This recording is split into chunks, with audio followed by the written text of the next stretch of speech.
waxaan maanta codbaahiyaha la dhex qaadnay dhalinyarada ku nool degmada Gurceel ee gobolka Galgaduud waxaana wax ka weydiinay maadaama ay jiraan boqolaal dhalinyaro ah oo shaqo la'aan baahsan ay ku haysta dalka sidee dhalinyarada shaqo abuur loogu sameyn karaa waa kuwan dhalinyarada ku nool degmada Gurceel oo siyaabo kala duwan uga hadlay sidee dhalinyarada Soomaaliyeed loogu sameyn karo shaqo abuur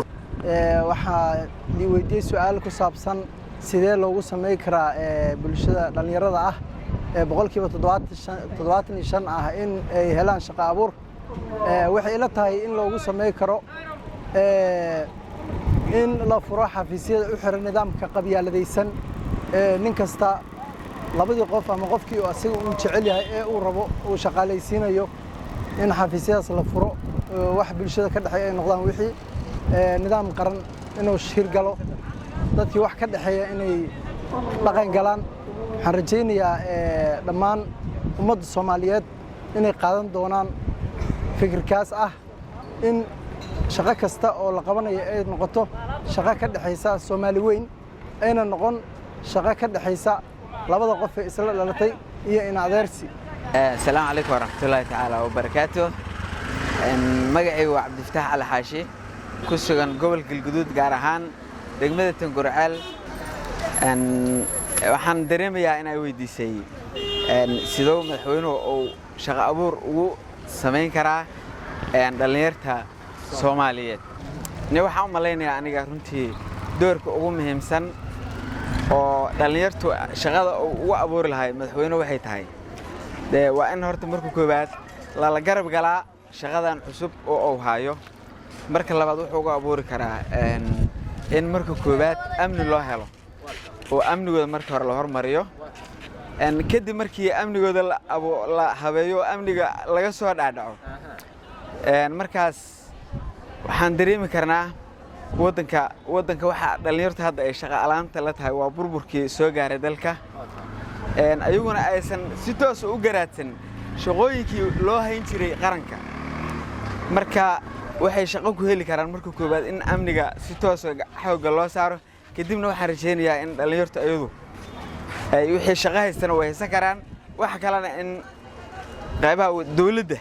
in halkaas shaqo laga siiyo madaxweynaha waxa baaqa aan u diraa horta wuxuu yahay marka koobaad dhalinyartu badanaa ayadoo dalku burbur oo ku jiro ayay wax soo barteen dhalinyartu waxa fiican marka inuu muhiimadda koobaad uu siiyo dhalinyarta wax baratay oo dalku asagoo burbursan wax soo baratay muhiimadda aan marka baaqa aan siinayo waa taas inuu siiyo ximintooda dhalinyarta wax soo baratay aniga waxa ila tahay